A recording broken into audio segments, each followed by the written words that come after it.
सहना भवतु सहनौ भुनक्तु सह वीर्यं करवावहै तेजस्विनावधीतमस्तु मा विद्विषावहै। ॐ शान्ति शान्ति शान्तिः। शङ्करं शङ्कराचार्यं केशवं बादरायणं सूत्रभाष्यकृतौ वन्दे भगवन्तौ पुनः पुनः। ईश्वरो गुरुरात्मेति मूर्तिभेदविभागिने व्योमवद्व्याप्तदेहाय दक्षिणामूर्तये नमः।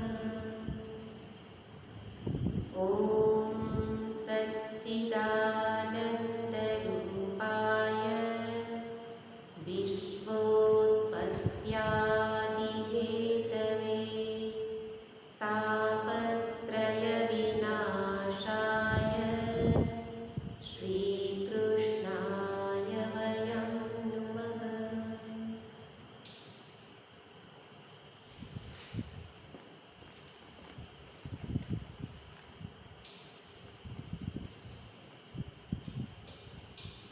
नौ અને 10 બે શ્લોક। तव कथामृतं तप्तजीवनं कविभिरीडितं कल्मषापहं श्रवणमङ्गलं श्रीमदाततं भुवि गृह्णन्ति ते भूरिदा जनाः। प्रहसितं प्रिय प्रेमवीक्षणं विहरणं च ते ध्यानमङ्गलं। रहसि संविदो यारुतिस्पृशः कुहकनो मनः क्षोभयन्ति।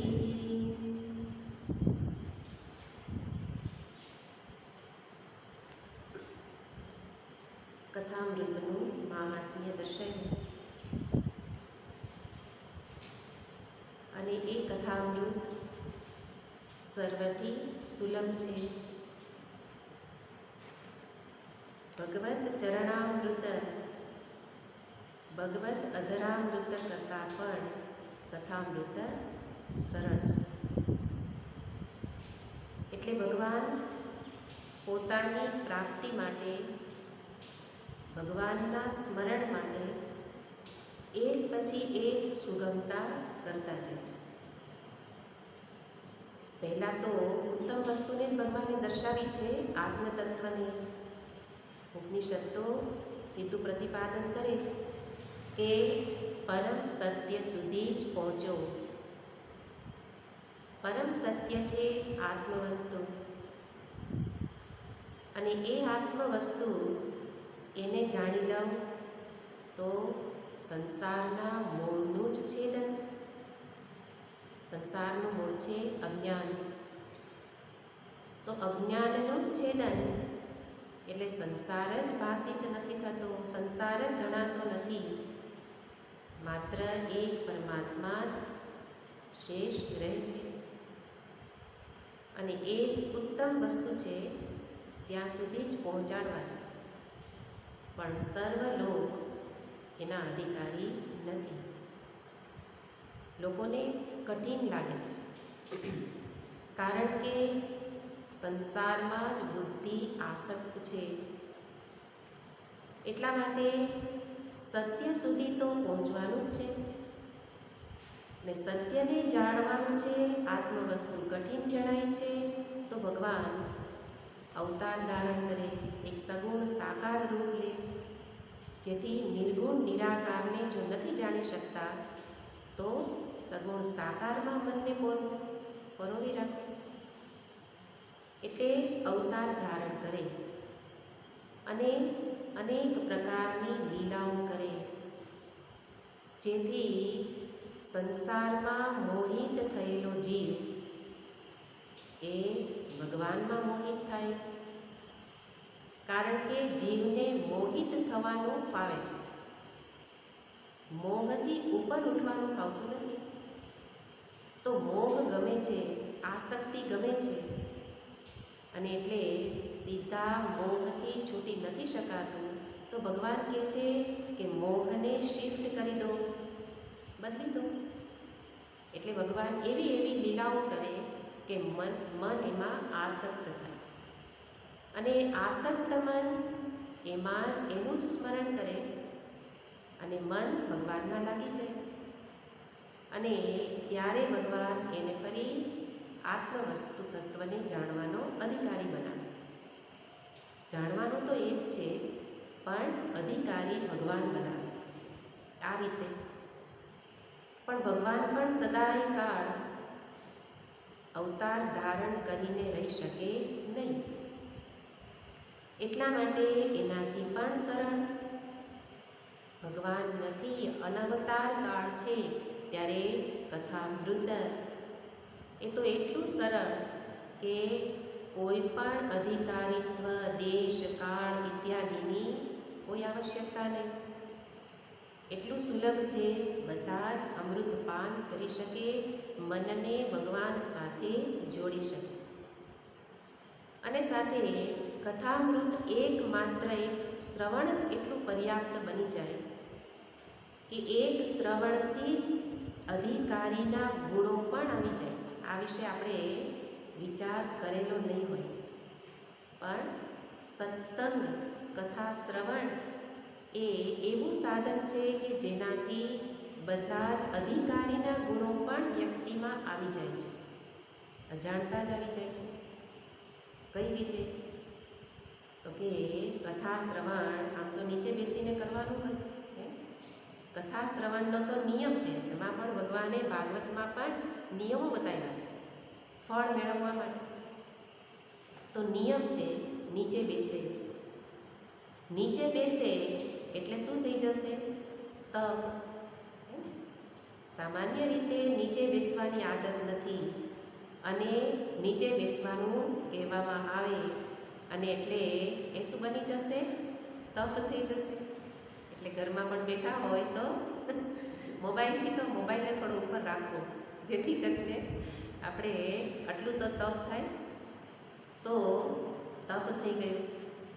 શરીરમાં પલાઠી વાળીને નીચે બેઠા પણ લાંબા પગ કરીને પલાઠી વાળીને, જેથી એક આસનમાં હલ્યા ચલ્યા વિના બેસી અને સાંભળવું, શ્રવણ કરવું. તો એ નીચે બેસવું એ જ એક ગુણ આવી ગયો, તપ. તપની જરૂર છે, પણ તપ કરવા તો ક્યાં જવાનું? શ્રવણ જ તપ કરાવે.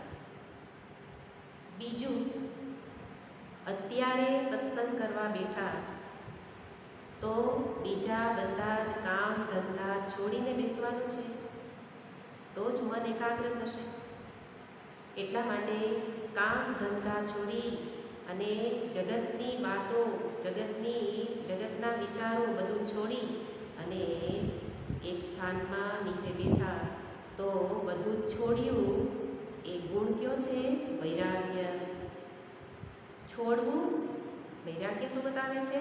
છોડીને ત્યાગ. તો છોડ્યું વૈરાગ્ય, ભલે પછીના સમયમાં નથી, પણ આટલો સમય તો છે જ કે આટલા સમય પૂરતો કામ ધંધા તો છોડી શક્યા.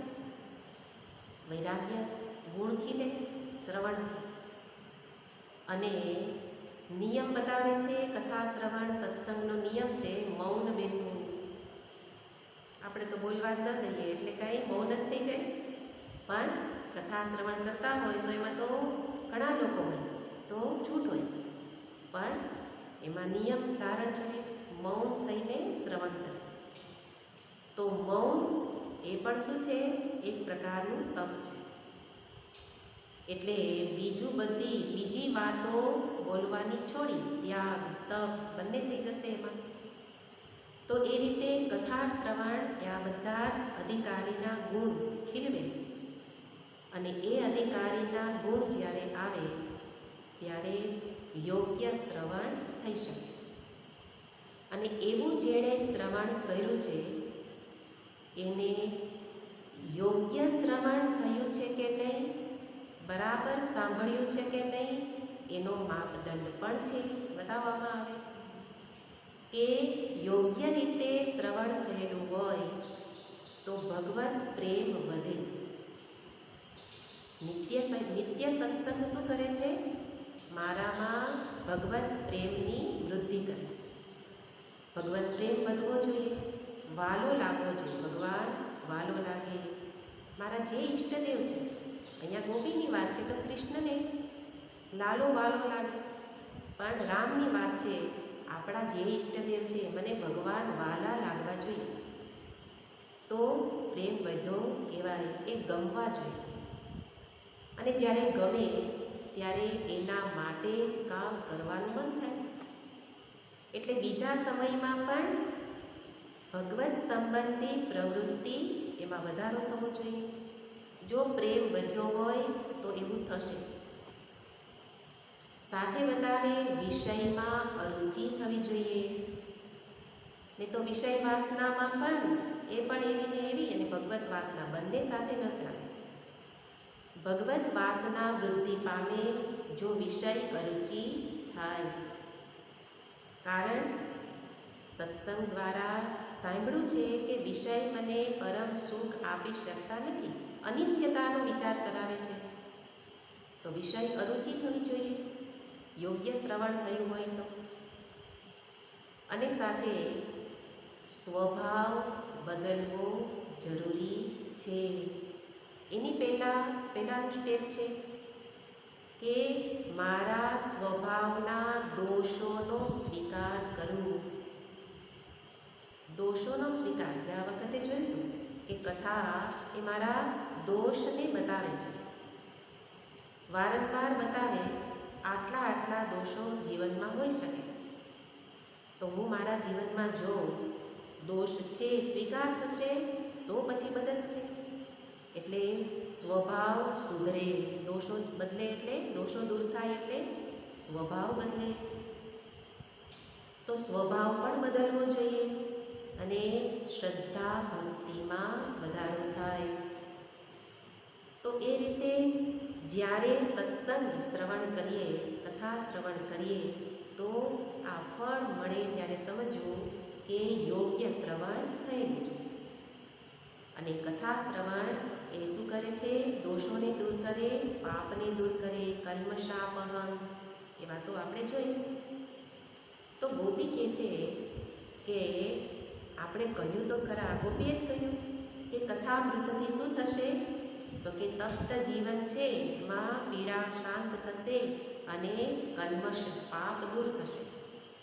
પણ બીજી ગોપી તરત બોલી કે અરે આપણે ક્યાં પાપી છીએ? આપણે કંઈ પાપી નથી એમ કરી અને આ જ શ્લોકનો અર્થ કહેવાય કે વ્યંગાર્થ. શ્લોકનો વ્યંગ્યાર્થ બતાવે છે. અત્યાર સુધી અર્થ કર્યો એ સાક્ષાત અર્થ હતો, જે શ્લોકનો સીધો અર્થ હતો. પણ હવે વ્યંગમાં બોલે છે, જેને કહેવાય વ્યાજ સ્તુતિ અલંકાર, જેમાં અંતરમાં પ્રેમ જ છે, ભારોભાર પ્રેમ છે, પણ જેને કહે ને વળથી બોલવું. અંદરમાં દ્વેષ છે એટલે વળથી બોલે નહીં, પણ અંતરમાં પ્રેમ છે છતાંય એને કટાક્ષ કરે છે, વ્યંગથી બોલે છે કે આ કથા કાંઈ અમૃત નથી. બહુ સરસ અર્થ છે કે જેમાં પણ શબ્દનો અર્થ જોઈશો તોય સમજાય કે ખરેખર આ શબ્દ પ્રયોગ પણ ગોપીના પ્રેમને દર્શાવે છે. આમે જોયું છે કે સંસ્કૃત શબ્દને તમે કોઈ પણ રીતે બદલી શકો, એનું વ્યુત્પત્તિ બદલી નાખો તો અર્થ બદલી જશે. એટલે કથામૃત, કથાયાહ અમૃતમ, આ સીધો અર્થ છે. પણ કથયામૃતમ, કથયામૃતમ. આ કથા વડે તો કથા તો મારે છે, કોઈ કથા સાંભળતું નહીં ભાઈ. અમે તો મરાયા, તમારે મરવું હોય તો કથા સાંભળજો. કારણ તો કે એક વખત કથા સાંભળશો તો પેલો કનૈયો એવો ચતુર છે કે પોતાની જાળમાં ફસાવી દેશે. આગળ એના માટે કુહક શબ્દ પ્રયોગ કરશે. એવી જાળમાં ફસાવે કે પછી જગતમાં બીજું કંઈ નહીં ગમે. એટલે તો નાના બાળકો યુવાન દીકરા દીકરીને આપણે સત્સંગમાં જતા રોકીએ. શું કામ રોકીએ છીએ? એનું કારણ આ છે કે ભગવાન એવી મોહ જાળ નાખે છે કે પછી એના સિવાય બીજું કંઈ ગમતું નથી. હકીકત છે. ગોપી કહે છે, તમે જુઓ, અમે અમારા ઘર છોડ્યા, અમારો ધર્મ છોડ્યો, સ્ત્રી ધર્મ, અમે ધન, પુત્ર, કુટુંબ, પરિવાર બધું છોડી દીધું. અત્યારે વન ભટકીએ છીએ. કથા મારશે, કોઈ સાંભળશો નહીં. વ્યંગથી કહે છે, કૃષ્ણ તારી કથા કોઈ નહીં સાંભળે. કેમ? અમારી દશા જો કે જેના માટે અમે ઘર છોડ્યું એ અમને છોડીને જતો રહ્યો. જેના માટે છોડ્યું એ અમને છોડીને જતો રહ્યો. તો અમે તો ન રહ્યા ઘરના, ન રહ્યા ઘાટના, નહીં, ન રહ્યા ઘનશ્યામના, ન રહ્યા ઘરના, ન રહ્યા ઘનશ્યામના.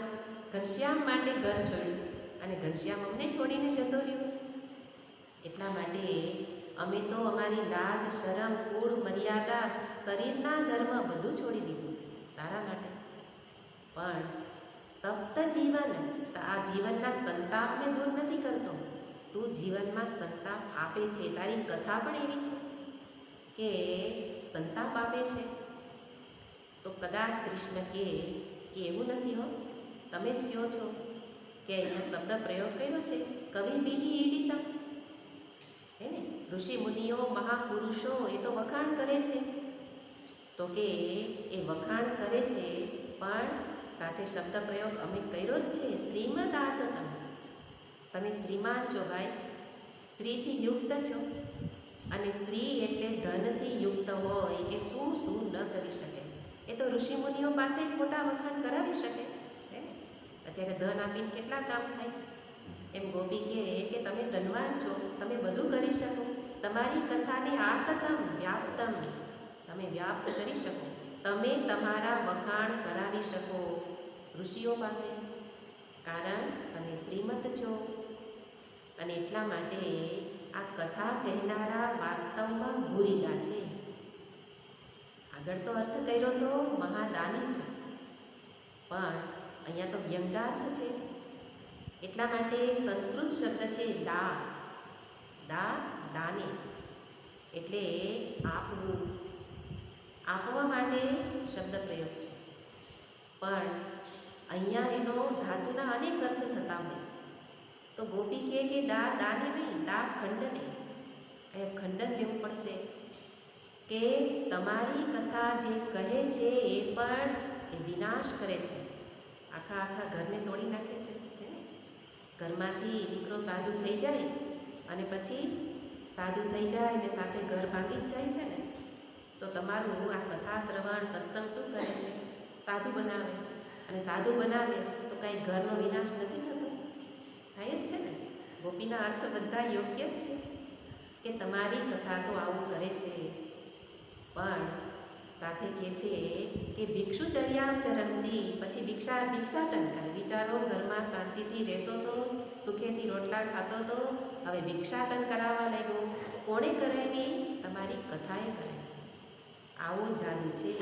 એટલા માટે કથયામૃતમ વ્યક્તિનો જીવન હણી લે છે. અમારું જીવન હણી લીધું અને લોકોનું જીવન પણ હણી લે છે.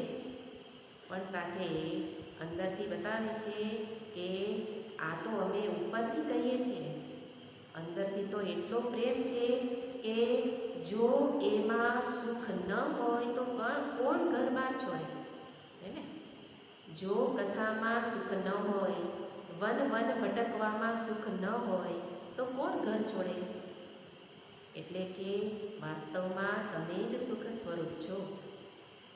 એ સુખ સ્વરૂપને પામવા માટે જ લોકો આપના તરફ જાય છે, ગતિ કરે છે. વાસ્તવમાં તમે જ સર્વસ્વ છો, પણ તમારા વિના અકળાયેલું મન એ આવો પણ અર્થ કરી શકે. એટલે ગોપી વ્યંગમાં કહી અને પાછું સુધારો કરે છે કે છતાંય તમે જ અમને પ્રિય છો, કારણ કે આપની કથામૃત નામામૃત, કથામૃતની સાથે નામામૃત એ એવું અમૃત છે કે વ્યક્તિની વિકાર વાસનાને ઓછી કરે, શાંત કરે છે.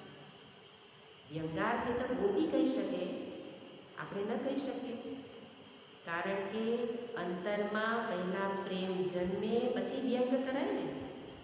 પહેલાં લગ્ન પ્રસંગમાં ફટાણા ગાતા હોય તો એ ફટાણામાં કંઈ દ્વેષ નથી, પ્રેમ છે. એટલે પહેલાં પ્રેમ જન્મે પછી ફટાણા કરાય, નહીં તો દ્વેષ થઈ જશે. એટલા માટે આપણા માટે તો પહેલો અર્થ જ છે, પણ પરમ પ્રેમી આવો અર્થ પણ કરે. એટલે કહે છે કે કથામૃતનું શ્રવણ કરજો, કારણ કે વિકાર વાસના મોહને છોડાવે છે. તો કોઈક એવો ભક્ત, એ ભક્તએ સરસ દલીલ કરી. કોઈ ભક્ત કહે છે કે ભગવાન, તમે કહો છો કે તમારી કથા, તમે સુંદર છો, તમારી કથા અમૃત સમાન છે, એને સાંભળીએ તો કલ્યાણ થાય, પણ આ જગતે તમે એવું સુંદર બનાવ્યું છે, જગતમાં લોકો પણ એવા સુંદર બનાવ્યા છે કે એમાં જ મન ફસાઈ જાય. એવા સુંદર બનાવ્યા કે એમાંથી મન નીકળે નહીં, તો એ પણ તમે જ બનાવ્યા છે ને. આ ભક્તની દલીલ છે અને બરાબર યોગ્ય દલીલ છે કે સુંદર જગત બનાવ્યું, સુંદર લોકો બનાવ્યા, લોકોમાં પ્રેમ મૂક્યો અને પછી તમે કહો કે એને છોડો. એમાંથી છોડો મીન્સ મનને હટાવો. તો હવે તમે જ સુંદર વસ્તુ બનાવી અને પછી એમાંથી હટાવવાનું કહો તો ભલે વિષય સુખ અલ્પ છે, દુઃખ પણ આપે છે, પણ સુખ તો છે જ એમાં. સુખ છે તો કઈ રીતે એને છોડી શકાય? ભગવાન એનો ઉત્તર આપે ભક્તને કે જરૂર મેં જગત સુંદર બનાવ્યું છે. સુંદર બનાવ્યું એટલા માટે તો હું પણ એનાથી અલગ ન રહી શકું, હે ને. ભગવાને સુંદર બનાવ્યું અને જગત બનાવી, સૃષ્ટિમાં તદેવાનુપ્રાવિશત તદનુપ્રવિશ્ય, પ્રવેશ શ્રુતિ બતાવે ઉપનિષદમાં કે સુંદર સૃષ્ટિ બનાવી અને એટલી સુંદર હતી કે ભગવાન પણ એમાં પ્રવેશી ગયા. સૃષ્ટિમાં જ કણે કણમાં ભગવાન પ્રવેશી ગયા. એટલે ભગવાન કહે છે કે જરૂર સૃષ્ટિ સુંદર છે જ, પણ એ સૃષ્ટિને બનાવનારો એનાથી પણ સુંદર છે. કાર્ય સુંદર હોય તો કારણ સુંદર જ હોય, હે ને. કોઈ બાળકમાં ગુણ જુઓ, એ ગુણવાન હોય તો માતા પિતા ગુણવાન હોઈ શકે, એ હોય જ. કારણમાં ગુણ હોય એ જ કાર્યમાં ઉતરી આવે. એટલે ભક્તને કહે છે કે જો જગત સુંદર હોય તો વિચાર કર કે જગતનો સર્જન કરતા કેટલો સુંદર હશે. બહુ સુંદર દલીલ છે, એટલે મને બહુ ગમી, એટલે તમને કહું છું કે વિચાર કરવા જેવું છે કે જગત સુંદર દેખાતું હોય તો એમાં આસક્ત થવાને બદલે સર્જનહાર તરફ જુઓ. ये कौन चित्रकार है, ये कौन चित्रकार. ચિત્રકારને યાદ કરો, ચિત્રમાં આસક્ત ન થાઓ, ચિત્રકાર સુધી પહોંચો. અને એના માટે ભગવાન કહે છે કે મારા સુધી પહોંચવા માટે મેં આ બે અમૃત મૂકેલા છે, કથામૃત, નામામૃત. કથામૃત તો હંમેશા નથી થઈ શકતું, શ્રવણ તો થોડી વાર માટે થશે. ભગવાન કહે છે એના કરતાં નામામૃત તો એવું સરળ છે કે નામ લો. એનું નામ લેવાથી પણ નામી ખેંચાઈ આવશે. એટલા માટે નામામૃત, કથામૃતમાં મનને જોડો, ત્યારે એ સર્જનહાર સુધી પહોંચી શકાશે. જે કેવો સુંદર છે તો કે જેના માટે મહાત્માઓએ ઘર બહાર જોડ્યા, ભિક્ષાટન કે ને આગળ ભિક્ષુચર્યાચરણથી ગોપી કહે છે તો એ કરવા લાગ્યા. ગોપી વન વન ભટકવા લાગી. ક્યારે એવું કરેલું હશે? જ્યારે એ સર્જનહારની એક ઝલક મળી, એક ઝલકે જો એને આ બધું કરાવી શકે, તો જ્યારે આંખે આંખો મળી જાય ત્યારે તો બ્રહ્મનિષ્ઠ મહાપુરુષની દશા તો અવર્ણનીય છે. એટલા માટે બીજા એ માર્ગે ગયેલા છે એના સુખને જો અને ત્યારે ઈર્ષા કરવી હોય તો આ કરવા જેવી છે કે મને પણ એ સુખ જોઈએ. અને એટલા માટે એણે શું કર્યું? કરવાનું આટલું જ છે. ગોપીની જેમ ઘર બહાર છોડવાની જરૂર નથી, સાધુ સંતોની જેમ ઘર બહાર છોડવાની જરૂર નથી, પણ એક નાનકડી વાર્તા છે એના જેવું કરવા જેવું છે. નોળિયો અને સાપ શું કરે? તો કે જ્યારે સાપ અને નોળિયાની એનું યુદ્ધ થાય, લડાઈ થાય, જ્યારે બે ભેગા થાય ને ત્યારે બે વચ્ચે લડાઈ થાય. એટલે એવું કહે કે નોળિયો હોય ત્યાં સાપ ન આવે. આપણે કહેતા હોઈએ પણ ખબર ન હોય કે કેમ ન આવે, પણ લડાઈ થાય અને હંમેશા નોળિયો પરાજિત થાય. કારણ કે સાપ તો વિષયનો છે, એમાં વિષ છે. એટલે નોળિયાને ખબર જ હોય કે સાપ મને ડંખ મારશે, વિષ ચડાવશે, અને એટલે વિષ ચડે તો નોળિયાનું મૃત્યુ મરી જશે. એટલે નોળિયો પણ બહુ બુદ્ધિશાળી છે. એ જંગલમાં બે વચ્ચે યુદ્ધ થયા જ કરતું હોય, લડાઈ થાય, અને પછી લડાઈ કરતો કરતો કરતો નોળિયો એને એવી વનસ્પતિ સુધી લઈ જાય. નોળિયો એ વનસ્પતિને જાણે છે કે આ ખાઈ લઈશ ત્યારે મને વિષ નહીં ચડે, એવી વનસ્પતિ છે. તો એ વનસ્પતિ સુધી લઈ જાય અને પછી વનસ્પતિ ખાઈ લે, અને પેલો એને સાપ એને વિષ ચડાવે તો પણ એને વિષ ચડે છતાંય પણ એ મરતો નથી, કારણ વનસ્પતિ ખાઈ લીધી. એ જ દ્રષ્ટાંત અહીંયા લાગુ પડે કે જે સર્જનહાર એટલા સુંદર હોય અને એને પ્રાપ્તિનું સુખ એટલું ઉત્તમ હોય, તો એના માટે શું ગોપીની જેમ બધું છોડીને નીકળવું? તો કે નહીં, નોળિયાની જેવું કરવાનું. નોળિયો જંગલમાં જ છે, એવી રીતે આપણે પણ જગતમાં જ રહીએ, સર્પ સામે જ રહીએ, બધા જ લોકોની સાથે જ રહીએ. લોકો તરફથી પ્રતિકૂળ પરિસ્થિતિ, વિષયની પરિસ્થિતિ પણ આવે, પણ એ કામ નથી કરતા એટલે વિષ ચડે છે. વિષ કેમ ચડે છે? વનસ્પતિ નથી ખાતી, હે ને? વનસ્પતિ ખાઈ લો. કઈ વનસ્પતિ? કથામૃત, નામામૃત. તો પછી સર્પની સામે જ રહીએ. લડાઈ એટલે વાયુને ચડાવવાની. લડાઈનો અર્થ કર્મ કરીએ, હે ને? કામ કરીએ, વ્યવહાર કરીએ, બધુંય કરીએ, પણ વનસ્પતિ ખાવી જરૂરી છે. પણ વનસ્પતિ તો ખબર નથી. એ વનસ્પતિ ઓળખવી પડે ને, ગમે તે તો ખવાય નહીં. તો કે જેણે ખાધી એને પૂછો, હે ને? ખાધી કોણે ખાધી? ઘણા બધા મહાપુરુષો થઈ ગયેલા છે, સંતો મહાત્માઓ થઈ ગયા, ગોપીએ ખાધી છે, એને પૂછો. અને એટલે ગુરુના માર્ગદર્શનમાં, એના સાનિધ્યમાં એ જાણો કે જગતમાં કઈ રીતે રહું, કઈ વનસ્પતિ કેવી રીતે ખાઓ. અને એ જ વનસ્પતિનો રસ એટલે કથારૂપી અમૃત. અને એ અમૃત પાન કરે એને સંસારમાં જ રહે પણ સરી જાય નહીં. આટલી સુંદર વાત ગોપીએ આ શ્લોકની અંદર કરી છે. એટલા માટે કહ્યું હતું આ શ્લોકને વારંવાર એ ધારણ કરવા જેવો આ શ્લોક છે.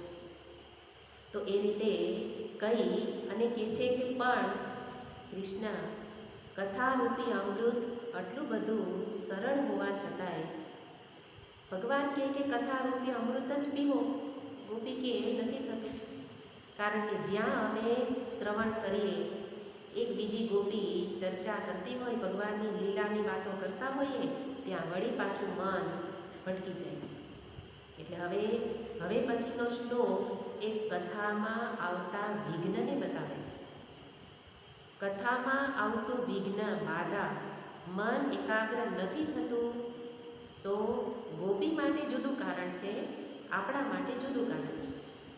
કેમ વિઘ્ન, કેમ નથી કથામાં એકાગ્ર થવાતું? સત્સંગમાં મન એકાગ્ર કેમ નથી થતું? ગોપી કહે છે, જે પ્રિય હોય, હે પ્રિય, પ્રિય કહી દીધું, જે પ્રિય હોય એનો જ વિચાર મન કરવાનું છે. આપણે પૂછવાનું મનને કે મન સત્સંગમાં મન ક્યાં ક્યાં જાય છે? એ મને પ્રિય છે. કારણ કે નિયમ શું કહ્યો? જે પ્રિય હોય ત્યાં મન દોડે. એટલે બેઠા હોય તોય મન દોડે, વિષયમાં, વ્યક્તિમાં, હે ને? તો એ પ્રિય છે. ગોપી કહે છે, અમારું મન તમારામાં દોડે છે. ભગવાન કે, હું તો તારી સન્મુખ નથી. તો કે સન્મુખ જ છો ને. શબ્દ પ્રયોગ કરે છે, પ્રહસિતમ પ્રિય પ્રેમ વીક્ષણમ વિહરણં ચ તે. શબ્દ પ્રયોગ શું કર્યો? તે. તે શબ્દ પ્રયોગ મધ્યમ પુરુષ છે, વ્યાકરણને અધીન. તે એટલે તમે. તમે કોને કહેવાય? સામે હોય એને. તો ગોપી માટે તો જાણે કે ભગવાન સન્મુખ જ છે. એટલે તો આ બધા જ શ્લોકોની અંદર મધ્યમ પુરુષનો જ ઉપયોગ કરેલો છે. આગળ પણ જોયું તો તમે, તમે આવું કરો છો. ભગવાને કહ્યું કે હું ક્યાં સામે છું? હું ક્યાં તમને વિઘ્ન કરું? તો કે સન્મુખ જ છો. કારણ કે પોતાના પ્રેમમાં એટલો વિશ્વાસ છે. વિશ્વાસ એ પ્રેમનું આધાર છે. કોઈને માટે પ્રેમ હોય તો, પ્રિયતા હોય તો, પ્રિયતાનો આધાર કોણ છે? વિશ્વાસ. અને ગોપીના વિશ્વાસને તે શબ્દ પ્રયોગ બતાવે છે. ગોપીને શું વિશ્વાસ છે? ભગવાન સામે જ છે, સન્મુખ છે. એટલે કહે છે કે તમે જ આ બધું વિઘ્ન કરો છો. શું શું કરો છો? તો અહીંયા 6 શબ્દ પ્રયોગ કરેલા છે. એવું કહેવાય કે કથારૂપી અમૃત એ કથામૃતમાં ભગવાનના જે 6 ગુણ છે એ 6 ગુણ કથામાં પણ છે. 6 ઐશ્વર્ય, ઐશ્વર્યસ્ય સમગ્રસ્ય યશસ શ્રિય વૈરાગ્ય અથ મોક્ષસ્ય. બધું સંપૂર્ણ 6 ગુણ. એને ભગવાન કહેવાય. એવો ભગવાનનો શ્લોક છે. તો ભગવાનની અંદર જે 6 ગુણ છે એ જ 6 ગુણ કથારૂપી અમૃતમાં પણ છે. અને હવે બીજા 6 ગુણ કે છે કે મનને શુદ્ધ કરનારા પણ આ 6 શબ્દ પ્રયોગ છે. એમાં પણ 6 વસ્તુ છે. એટલે કે આપની જ સાથે જોડાયેલી આ 6 બાબતો, જે પહેલાં 6 બાબતો એ કથારૂપી અમૃતમાં છે. જે ભગવાનના ગુણ છે એ કથામાં રહેલા છે. અને ભગવત સંબંધી બાબતો જ મનને શુદ્ધ કરવા માટે પણ કારણરૂપ છે. એટલે અહીંયા કઈ 6 બાબતો બતાવે છે? પ્રહસિતમ પ્રેમ વીક્ષણમ. પ્રિય સંબોધન છે, હે પ્રિય. પ્રહસિતમ પ્રેમ વીક્ષણમ વિહરણમ ધ્યાન મંગલમ. ચતુર્થ શું છે? ધ્યાન મંગલમ. રહસી સંવિદઃ, રહસી સંવિદઃ યા હૃદય સ્પૃશ. એટલે જે હૃદય સ્પર્શી છે શબ્દ પ્રયોગ છે. રહસી સંવિદઃ યા હૃદય સ્પૃશ. હૃદયને સ્પર્શ કરનાર છે. હૃદયને સ્પર્શ કરનારું આપનું આ રહસી સંવિદ. અને આગળ કહે છે, હે કુહક, હે કુહક નહ મનઃ ક્ષોભયંતી. ખરેખર અમારા મનને એ ક્ષોભિત કરે છે. તો એ રીતે અહીંયા દર્શાવતા કહે છે કે જે વસ્તુ તમારી સાથે સંબંધિત છે એ જ વસ્તુ અમને ક્ષુબ્ધ કરનાર છે. પ્રિય શબ્દ પ્રયોગ કર્યો, હે પ્રિય. પ્રિય શબ્દ પ્રયોગ, શબ્દ છે, ધાતુ છે પ્રિય તર્પણે. પ્રિય ધાતુ છે, પ્રિય, પ્રિય તર્પણે. એના ઉપરથી શબ્દ બને છે પ્રિય. પ્રિયાતિ ઇતિ પ્રિય. પ્રયતે ઇતિ પ્રિય. આ પ્રકારે અનેક રીતે અહીંયા પ્રિય શબ્દને બતાવે છે. તો પ્રિય શબ્દ જે પ્રિય છે કે જેના વિના રહી શકાય નહીં, એવા શબ્દને પ્રિય ભગવાન માટે કહે છે કે તમે અમારા કોણ છો? પ્રિય છો. અને એવા પ્રિય એના માટે આ બધા જ શબ્દ પ્રયોગ રહેલા છે. હવે ભગવાન ગોપી માટે તો ભગવાન પ્રિય છે, આપણા માટે કોણ છે? તો કે જેનું મન વારંવાર ચિંતન કરે, જે પહેલાં જ જોયું. એટલે કે જેના માટે પ્રેમ હોય એ પ્રિય, પ્રેમ હોય તે પ્રિય. અને અહીંયા ગોપીનો પ્રેમ એ શુદ્ધ પ્રેમ છે, અને વ્યક્તિ માટેનો પ્રેમ છે એ અશુદ્ધ પ્રેમ છે. વ્યક્તિ વસ્તુ માટે જ્યારે પ્રેમ હોય, કારણ અશુદ્ધ કેમ છે? અશુદ્ધિ એટલે એમાં કંઈક ભળેલું હોય. શું ભળેલું હોય? વ્યક્તિ વસ્તુના પ્રેમમાં દ્વેષ ભળેલો હોય. આ બરાબર સમજવાનું છે. કારણ કે આપણને એમ લાગે કે આ મને પ્રિય, આ મને પ્રિય, બધાને હે પ્રિય કહેતા કહેતા ફરતા હોઈએ, અને બધું પ્રિય. એટલે કોઈ મહાત્મા કહે કે ચોપાટીમાં જાય તો ત્યાં પ્રિય, સડક ઉપર એ પ્રિય, અને માર્ગે જે જનારા બધા વાલા. ઇંગ્લિશમાં તો કહે છે ને વાલા, એમ વાલા કહે, પણ આપણે એ લોકો વારંવાર કહેતા હોય, આપણે એવો શબ્દ પ્રયોગ કરતા નથી, પણ આપણો પ્રેમ અનેકમાં વહેંચાયેલો છે, અનેકમાં વહેંચાયેલો છે. એટલા માટે એ પ્રેમ એમાં કંઈક ભળેલું છે, દ્વેષ ભળેલો છે. એટલે સંસારની વ્યક્તિને કરેલો પ્રેમ એમાં દ્વેષ હોય જ. એટલે કોઈ કહે કે મને તું બહુ ગમે, તો બીજી વખત નહીં ગમે એ પણ નિશ્ચિત જ છે. અને એવું આપણે અનુભવ પણ છે કે થોડી વાર ગમે, થોડી વાર ન ગમે, કારણ શુદ્ધ પ્રેમ નથી. શુદ્ધ પ્રેમ ઈશ્વરને જ થઈ શકે કે જે ભગવાન માટે ક્યારેય દ્વેષ ન થાય. જેને દ્વેષ થયેલો છે એને પણ પ્રેમ જ છે, ઉપર છેલ્લો દ્વેષ છે. અને એટલા માટે બધા જ રાવણ ઇત્યાદિ રાક્ષસોને બધા એને શત્રુ ભાવે જોતા હતા. દ્વેષ હતો, પણ વારંવાર ચિંતન કોનું હતું? જેનું પ્રેમ હોય એનું ચિંતન હોય ને. એટલે દ્વેષથી પણ ભજીએ તોય ભગવાન ઉદ્ધાર કરે. જ્યારે સંસારમાં દ્વેષ છે એ તો મારો વિનાશ કરે, ભગવાન સાથે દ્વેષ હોય એ મારો ઉદ્ધાર કરે, મંગળ કરે. એવા ભગવાનને ગોપી કહે છે તમે પ્રિય છો. અને એ પ્રિય શબ્દ પ્રયોગ કરી અને પ્રથમ દર્શાવે છે પ્રહસિતમ. તમારી આ એક એક ચેષ્ટા, અહીંયા તમે જુઓ કે 3 વસ્તુ બતાવી છે. પ્રહસિતમ એટલે એક ક્રિયા છે, હસિતમ ચેષ્ટા છે. પ્રેમ વીક્ષણમ પ્રહસિતમ એ ચેષ્ટા છે. પછી વિહરણમ છે એ ક્રિયા છે, ચાલવું. તો ચેષ્ટા પણ અમને મુગ્ધ કરે છે, તમારી ક્રિયા પણ અમને મુગ્ધ કરે છે. અને આગળ બતાવ્યું રહસી સંવિદઃ, એકાંતમાં અમારી સાથે વાતો કરો છો, એ વાતચીત વાણી એ પણ અમને મુગ્ધ કરે છે. તો તમારી આ 3 બાબતો અમારી કથારૂપી અમૃતમાં વિઘ્ન કરનાર છે. એટલે એનાથી પણ અમે સુખી શાંત રહી શકતા નથી. 3 બાબતો બતાવી. અને એના માટે જ પ્રથમ ચેષ્ટાને બતાવે છે પ્રેમ વીક્ષણમ પ્રહસિતમ.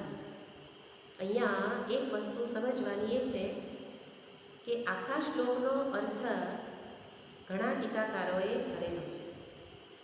અને ટીકાકારો જ આગળ જેમ વ્યંગાર્થ જોયો એ પણ ટીકાકારો જ કરે છે. કારણ કે ગોપી ગીત ઉપર બહુ બધા આચાર્યોએ, મહાત્માઓએ લખ્યું છે, એને કહેવાય ટીકા. તો એમણે જે ટીકા, એમાં મુખ્ય ટીકાઓ શ્રીમદ ભાગવતમાં શ્રી વલ્લભાચાર્યજીની કહેવાય છે, અને જીવ ગોસ્વામીજીની કહેવાય છે. શ્રીધર સ્વામીની તો ભાગવત ઉપર ટીકા છે જ, આપણે એને પણ ઘણીવાર અનુસરીએ છીએ. પણ અહીંયા વલ્લભાચાર્યજીએ અને જીવ ગોસ્વામીજી એ બંને આ જ શ્લોકને અલગ અલગ વિભાગ કરીને બતાવેલો છે. વલ્લભાચાર્યજી મહાપ્રભુજી એમણે આ શ્લોકના 6 શબ્દોનો અર્થ અલગ અલગ કરેલો છે. જે આપણે હમણાં 6 શબ્દોને જોયા કે પ્રેમ વિક્ષણ પ્રહસિત વિહરણમ, એ રીતે એમણે દરેક શબ્દને અલગ વ્યાખ્યા કરી, અલગ શબ્દ રાખી એની વ્યાખ્યા કરી. જ્યારે જીવ ગોસ્વામીજી એમણે બે શબ્દને એક સાથે દર્શાવી અને વ્યાખ્યા કરી, અર્થ કર્યો. તો જીવ ગોસ્વામીજીના મતે અર્થ છે પ્રેમ વિક્ષણમ પ્રહસિતમ. બંને શબ્દને જોડી દીધા, એક એક ચેષ્ટા, બંને ચેષ્ટાને જોડી, પછી ક્રિયાને જોડી અને વાતચીતને અલગ બતાવી. તો પ્રેમ વિક્ષણમ પ્રહસિતમ એટલે કે પ્રેમ ભરી નજરે જોતા જોતા હસો છો, સ્મિત કરો છો. અહીંયા પ્રહસિત છે. હાસ્યના અનેક પ્રકાર છે અને અહીંયા એ હાસ્યનો એક પ્રકાર લખેલો છે. હાસ્યમાં સ્મિત, મંદ મંદ હાસ્ય, સ્મિત કરી શકાય. હસિત થોડું દાંત બતાવીને મોં ખોલીને હસી શકાય, હસિત. પેલા સ્મિતમાં મોં બંધ છે અને મુખ ઉપર હાસ્યનો ભાવ છે. હસિતમાં થોડું હસે છે. જ્યારે પ્રહસિત ઉપસર્ગ, પ્રહસિત એટલે સારી રીતે, એટલે ખુલીને હસવું. અહીંયા તો તૃતીય અંતિમ પ્રકારને પ્રહસિત લઈ લીધું, પણ બીજી જગ્યાએ અનેક પ્રકાર બતાવ્યા છે. પરિહસિત, અતિહસિત, અટ્ટહાસ, આવા બધા પણ અનેક પ્રકાર છે. પણ અહીંયા પ્રહસિત એટલે ખુલીને ભગવાન હસે છે, ખડખડાટ હસે છે. એટલે ભગવાન ખડખડાટ હસી અને પ્રેમ ભરી નજરે જુએ છે. એ રીતે એક લાઈનનો એ રીતે સીધો અર્થ કર્યો. ભગવાન હસ્યા. કેમ હસે છે? આપણે હસીએ ત્યારે તો ઘણીવાર કોઈ ઉપર કટાક્ષથી પણ હસતા હોઈએ, ખડખડાટ હસીએ ત્યારે એવું કરતા હોઈએ. પણ ભગવાન તો હંમેશા શુદ્ધ પ્રેમ ભરી નજરે જુએ તો પ્રેમાળ જ હાસ્ય હોય. એટલે કથા બતાવે કે ભગવાન ગોપીના મનને હસીને ક્યારે આકર્ષે છે. તો ગોપી કહે છે, હવે તો ગોપી બધું સ્મરણ જ કરે છે કે કથા જ્યારે અમે અંદર અંદર આપની લીલાઓનું શ્રવણ કરીએ એમાંય મન રહેતું નથી, ક્ષુબ્ધ થાય છે, ક્ષોભિત થાય છે. કેમ? કારણ કે પૂર્વે આપની સાથે જે કંઈ આપે ચરિત્ર કર્યા એ યાદ આવે અને મન એમાં જતું રહે છે. તો કોઈ ગોપીને ભગવાનના હાસ્યનું સ્મરણ થયું અને કહે છે કે જો મારું મન તો તરત એમાં જતું રહે છે કે એકવાર હું ઘરમાં કામમાં લાગેલી હતી, માખણ, છાશમાંથી માખણ કાઢતી હશે અને નીચી નજરે કામમાં એ તલ્લીન હતી અને કનૈયો આવે છે, નુપુર, પગના નુપુર પહેરેલા છે, ઝાંઝર જમકે છે, પિતાંબર ફરકે અને મોર મુકુટ, મસ્તક પર મોર મુકુટ ધારણ કરેલું છે.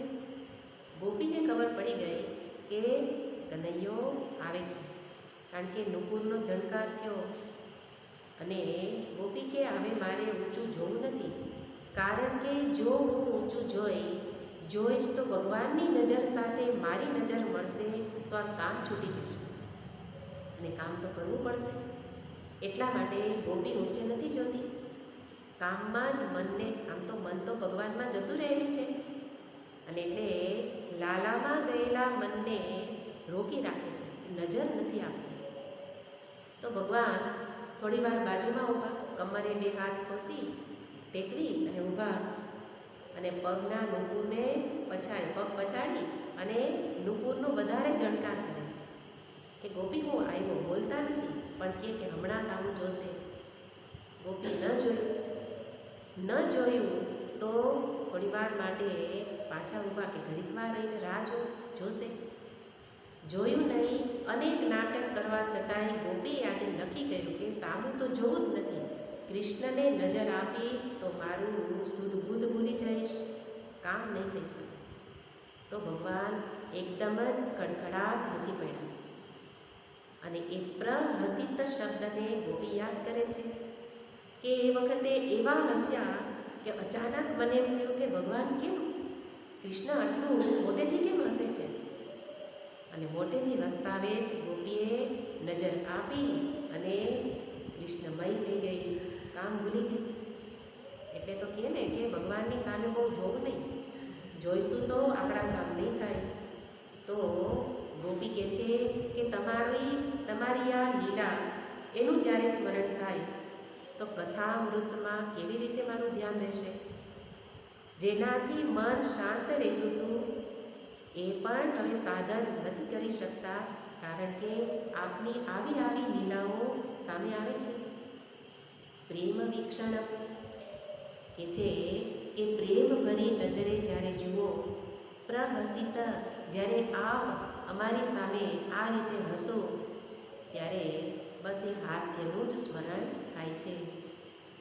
અને જ્યારે સ્મરણ થયેલું છે એ બધાને યાદ કરે છે. વિહરણં ચ તે ધ્યાન મંગલમ.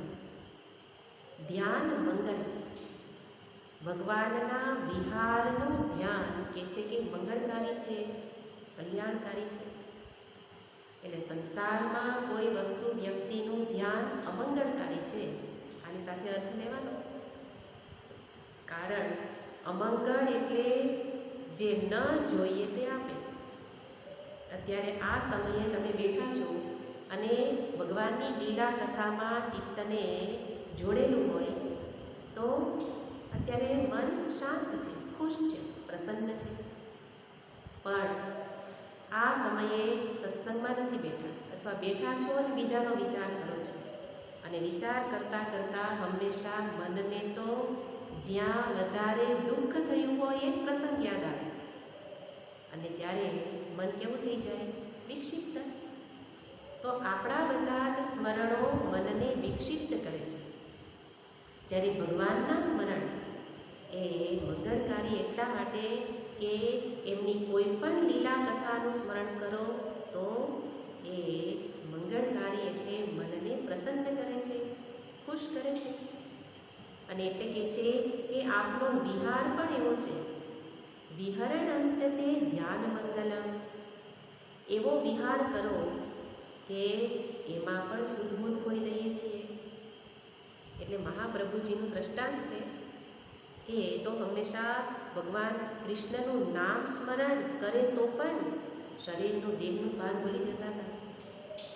અને એટલે જ્યારે એકવાર મહાપ્રભુજી એ ભગવાનની લીલાનું એ સ્મરણ કરે છે કે ભગવાન કૃષ્ણ એ પેલા ગોપ બાલો એની સાથે ગાયો ચરાવવા જતા હતા. ગાયો ચરાવવા જતાં રસ્તામાં થાકે છે. ચાલીને ગાયોની પાછળ દોડવાનું હોય, અને ભગવાન તો ખુલ્લા પગે દોડે છે. અને દોડે છે એટલે મેં પણ અહીંયા જોયું હોય કે જે કાંઈ ગાય ભેંસ ચરાવવા આવે તો એ શું કરે? લાકડીનો ટેકો રાખી અને થાક ઉતારી લે. બીજે ક્યાંય દિવાલનો ટેકો, ઝાડનો ટેકો એવું ન લે, પણ લાકડીનો ટેકો રાખે અને એવી રીતે એનો થાક ઉતારે. ભગવાન પણ એવી જ રીતે થાક ઉતારે. દોડતા બધા ગોપ બાળો જતા હોય અને અચાનક બધા ઊભા રહી જાય, થાકે એટલે ઊભા રહી જાય. અને ભગવાન એક હાથે કોઈ ગોપ બાળના ખભા પર એક હાથ મૂકે અને બીજો હાથ બંસરી પર રહેલો છે. તો એવા પ્રકારના ભગવાનની જે લલિત ભંગી, ત્રિભંગી, ભગવાનની જે ત્રિભંગી છટા છે એનું જ્યારે સ્મરણ થાય તો મહાપ્રભુજી દેહનું ભાન ભૂલી જતા. એવા સુંદર ભગવાનના એ રૂપનું દર્શન કરે કે પિતાંબર ફરકતું હોય, બંસરી બાજુમાં કમરમાં ખોસેલી હોય, એક હાથ ગોપ બાળના ખભા પર હોય, એ દર્શન કરી અને મહાપ્રભુજી બેહોશ થઈ જાય. આપણે બેહોશ તો થાય જ છીએ હે ને, મોહિત. બેહોશ એટલે મોહિત થઈ જતા હોય. આપણે મોહિત થાય ને, પણ આપણા મોહિત થવાના વિષય કેવા? જગતની વિષય વ્યક્તિ. કોઈ સુંદર વ્યક્તિને આમ જતી જોઈએ તો એકી ટસે, હું તો જોતી હોઉં કે આમ એમાં જ એકી ટસે પરોવાઈ જાય, કેવા સુંદર છે હે ને, મોહિત થઈ જતા હોય. અથવા તો કંઈક ખાવાની વાનગી સુંદર, સારી સુગંધ આવી અને તરત એમાં મોહિત. તો ભાન તો બધાય ભૂલીએ જ છીએ, પણ ભાન જ્યાં ભૂલીએ છીએ એ વસ્તુ, વ્યક્તિ, એ ક્ષેત્ર જુદા છે અને જાણીને પાછા ક્ષેત્ર બદલવાના છે. એટલે અહીંયા એની સાથે સાથે આપણે જોઈએ છીએ તો મહાપ્રભુજી એ રીતે ધ્યાન મંગલ, ભગવાનના વિહારનું ધ્યાન કરી અને સ્મરણ કરી અને ધ્યાનસ્થ થઈ જતા. ગોપીઓ તો પોતાની વાત કરે છે. ગોપી પોતાના કોઈ પ્રસંગ યાદ આવતા, આ તો બધી એમનું સ્મરણ જ છે. કારણ કે એટલે તો કહે છે ને કે કથામાં વિઘ્ન કરનારા આ બધા પ્રસંગો છે. એટલે ગોપી પોતાના એ સ્મરણને, પ્રસંગને યાદ કરે છે કે કોઈ વાર હું કૃષ્ણના નંદરાયને ત્યાં હવેલીમાં ગયેલી અને જ્યાં અંદર જાઉં ત્યાં તો સામે જ નંદરાજા. તો નંદ બાબાને જોઈને પહેલાં તો સ્ત્રીઓ બધી શરમાઈ જતી અને કોઈ પણ પુરુષોની સામે જતી, સામે પણ ન જતી. સામે જાય તો ઘૂમટ તાણીને જાય. તો ગોપી મળવા તો ગઈ હતી લાલાને, પણ સામે નંદ બાબાને જોઈ ગઈ. એટલા માટે દિવાલની ઓથે સંતાઈ ગઈ અને જુએ છે સામે લાલો પણ ઊભેલો જ છે નંદ બાબાની સામે. અને અચાનક શ્રીદામા દોડતો દોડતો આવે છે અને જેવો શ્રીદામાને જોયો અને ભગવાન કૃષ્ણ દોડી બે હાથ લાંબા કરી અને શ્રીદામાને એકદમ આલિંગન આપે છે. ભેટી પડ્યા, આવો મારો મિત્ર આવ્યો, મારો મિત્ર આવ્યો. તો ભગવાન કૃષ્ણની આ લીલા જોઈ અને ગોપી એ જ વખતે ધ્યાનમગ્ન થઈ ગઈ. તો ગોપી કહે છે કે આવા પ્રસંગો સામે આવે તો મન એવું ક્ષોભિત કરે છે, ક્ષુબ્ધ થવાના કારણો બતાવે છે કે કેમ કથામાં મન રહેતું નથી. આપણે કારણોને લખવા હે ને, આપણે આ બધા જ પ્રસંગોની સામે કારણોને લખવા કે કેમ મન સત્સંગમાં એકાગ્ર થતું નથી, ક્યાં ક્યાં ગયું, કેવા કેવા પ્રસંગો યાદ આવ્યા. ગોપી લખે જ છે કે આવો વિહાર જો અને તરત જ મન ધ્યાનસ્થ થઈ જાય. બીજી ગોપી, ભગવાનના તો અનેક વિહાર છે, તો બીજી ગોપી યાદ કરે છે કે કોઈ વાર માથે મટુકી લઈ અને જળ ભરવા ગયેલી યમુનાજીએ જળ ભરવા જાવ અને કૃષ્ણની તો એ આદત હતી રસ્તામાં ઊભો રહી. અને ગોપીને હેરાન ન કરે તો એ કૃષ્ણ ન કહેવાય હે ને. એટલા માટે ગોપી કે એટલી છેડછાડ કરી છે કે અત્યારે એ જ અમને હેરાન કરે છે કે જ્યારે પાણી ભરીને આવું અને માટીના ગળા હોય ને દૂર કૃષ્ણ ઝાડની પાછળ લંબાઈને ઊભો હોય અને એક કાંકરી લે અને સીધી નિશાન તો એનું જ છે ને, એને નિશાન શીખવવા ન પડે. અને નિશાન એવું તાકે કે ગોપીની મટુકીમાં જ વાગે અને ઘડો ફૂટી જાય, પાણી બધું ઢોળાઈ જાય. હવે ગોપી કે બીજો ઘડો લેવા જાઓ, પાછી પાણી ભરવા જાઓ, એટલી હેરાન કરે છે. આ કનૈયો બહુ હેરાન કરે છે. અને એ પ્રસંગ યાદ આવે કે કંકરી મોહે મારી ગગરિયા ખોરડાવી. ગીતમાં આપણે ગાઈએ છીએ કે કાંકરી મારી અને ગાગર ફોડી નાખે. આટલી છેડછાડ કરે તો જે પ્રસંગો હૃદયસ્પૃશા, હૃદયને સ્પર્શી ગયેલા છે એનું સ્મરણ કરી અને ગોપી કહે છે આ સ્મરણ જ અમારા કથાના વિઘ્ન છે. ફરી કોઈ ગોપી પ્રસંગનો વિચાર કરે છે અને એ પ્રસંગો મને પણ ભગવાન સાથે એકાકાર કરાવે, વારંવાર વાગોળવા જોઈએ.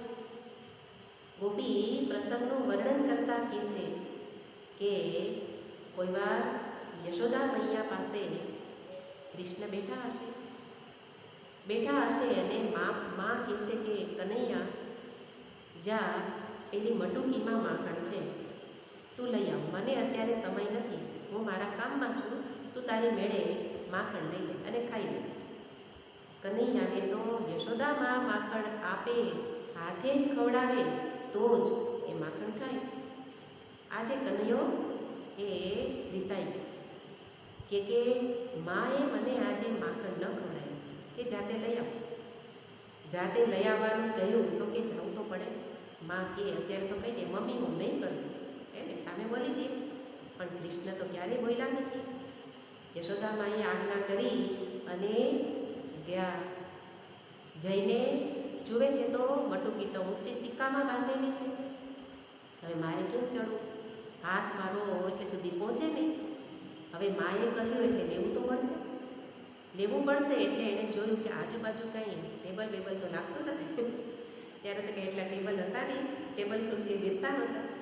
એટલે કે મારે ચડવું શેના પર? ત્યાંથી જ એણે એક વાછડીને નીકળતા જોઈ અને કે વાછડીને જલ્દી દોડી પકડી લે.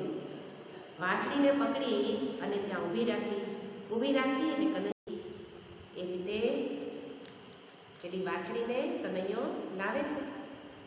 અને વાછડી ઉપર જ્યાં ચડવા જાય છે ત્યાં તો વાછડી તો ત્યાંથી ભાગી ગઈ અને કનૈયો તો સિક્કાએ માટલું પકડી લીધું. માટલું પકડી અને લટકી પડ્યો. એક હાથે માખણ અને એક હાથે મટુકી પકડી અને પછી કે અરી મૈયા. અને માં બિચારા દોડતા આવે છે. આવીને જુએ કે કનૈયો તો ઉપર ટીંગાઈ ગયેલો છે. અને ત્યારે એને નીચે ઉતારી અને પછી માખણ ખવડાવે છે. તો આવી લીલાઓ ગોપી કહે છે યાદ આવે ત્યારે અમારા માટે મન શોભિત થઈ જાય છે, ક્ષુબ્ધ થઈ જાય છે. અને ત્યારે કઈ રીતે આપની કથામાં મન એકાગ્ર થઈ શકે. તો આવા અનેક પ્રસંગો ભગવાનના લીલા કથાના સ્મરણો કરે છે અને મનને એમાં જ જોડી રાખે છે. વિશેષ વાત છે. ઓમ